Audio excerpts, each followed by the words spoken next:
शहीन बेगम सोनिया से बहुत नाराज होती है। बेटा, तुमने मुझे और अरबाज को बताए बगैर इस लालची इंसान को जेवर क्यों दिए? तुमने तो हमें भिनक भी नहीं पड़ने दी। सोनिया कहती है, अम्मा मैं मजबूर थी। ताया जान ने मुझे धमकी दी थी कि अगर तुमने इन लोगों को कोई भी बात बताई तो मुझसे बुरा कोई नहीं होगा, मैं तुम लोगों को इस घर से निकाल दूंगा। ताया जान ने मुझे धमकाकर जेवर ले लिए, लेकिन अब हम ताया जान से अपने जेवर कैसे लेंगे? शाहीन बेगम कहती है कि सोनिया, तुमने खुद ही अपने पाँव पर कुल्हाड़ी मार ली। अरे वो लालची इंसान जो मुझसे भी सब कुछ हत्या चुका है और तुम्हारे शोहर से भी, क्या तुम्हारे जेवर वापस देगा? हरगिज नहीं बेटा, अब वो जेवर भी तुम्हें अरबाज की जायदाद और मेरी जायदाद की तरह कभी नहीं मिलेंगे। शाहीन बेगम अपने बच्चों के मुस्तकबिल की तरफ से बहुत ही ज्यादा अफसुदा होती है। जब शाहीन बेगम को इस बात का पता चलता है कि अरबाज की जॉब भी इसी बदलिहाज और मुफाद परस्त बिलाल की वजह से चली गई है, तो वो कहती है कि मुझे एक दफा मलिक बिलाल से मिलना होगा ताकि मैं दूध का दूध और पानी का पानी कर सकूं। अरबाज कहता है कि अम्मा रहने दे, अब वो हमें अपनी जिंदगी से निकाल चुके हैं।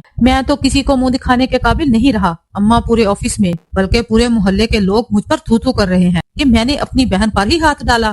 शाहीन कहती है कि बेटा, तुम्हें परेशान होने की जरूरत नहीं है, इंसाफ करने वाली जात ऊपर बैठी है। ऐसे लोगों के गुनाह एक ना एक दिन इन्हें ले डूबते हैं। इस बिलाल ने हमें ना घर का छोड़ा और ना ही घाट का। बेटा, हमें दर दर के धक्के खाने के लिए इसने तनहा छोड़ दिया। मलिक बिलाल इन लोगों को घर से निकालकर बहुत खुश होता है। अपनी बीवी से कहता है, तुम्हारी सौतन को तो मैंने धक्के देकर इस घर से निकाल दिया। सारा बेगम कहती है कि बिलाल जी, डरे इस वक्त से जब आप अपने किए पर पशेमान होंगे, फिर आपको सुकून नहीं मिलेगा। अपा ने आपके साथ बहुत कुर्बानियां दी। अरे ये सब कुछ इन्हीं का तो दिया हुआ है। आपने इन्हें बेघर और बेयारो मददगार कर दिया। वो आपकी बीवी थी, इनका भी इस घर पर पूरा हक था। बिलाल जी, लालची मलिक बिलाल कहता है कि मैं अपने नफे के लिए किसी रिश्ते को भी नहीं देखता। मलिक बिलाल ने कभी घाटे का सौदा नहीं किया। अरे ये बड़ी उम्र की औरत सारी जिंदगी मेरे सर का दर्द बनी रही। अच्छा हुआ मेरी जान छूट गई। गिन गिन के बदले लिए हैं मैंने भी इससे। जो कुछ भी मेरे साथ करती रही है ना, सूद समेत वसूला है मैंने। दूसरी तरफ फारा जिस लड़के से मिलती है, वो लड़का फारा की जिंदगी तबाह बर्बाद कर देगा।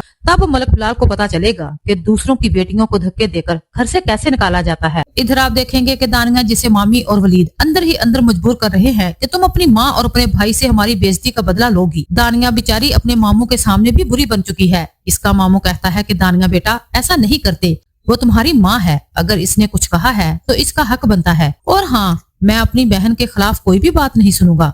यही बात तो बीना को भी खटक रही है कि हमाद हर दफा अपनी बहन की तरफदारी करता है और मुझे नीचा दिखाने की कोशिश करता है। लेकिन हमाद, कब तक? तुम्हारे सामने मैं तुम्हारी बहन को जलीलो रुस्वा करूंगी और फिर तुम खुद अपनी बहन को छोड़ोगे, यहाँ तक कि इससे बात करना भी गवारा नहीं करोगे और इसे अपनी जिंदगी से हमेशा हमेशा के लिए निकाल दोगे। फिर मेरे कलेजे में ठंडक पड़ेगी। मेरे साथ की गई ज्यादतियों का बदला सादिया को इसी तरह से चुकाना होगा। नाजरीन, आपको मेरी वीडियो अच्छी लगे तो मेरे चैनल को सब्सक्राइब करें, वीडियो को लाइक और शेयर करें।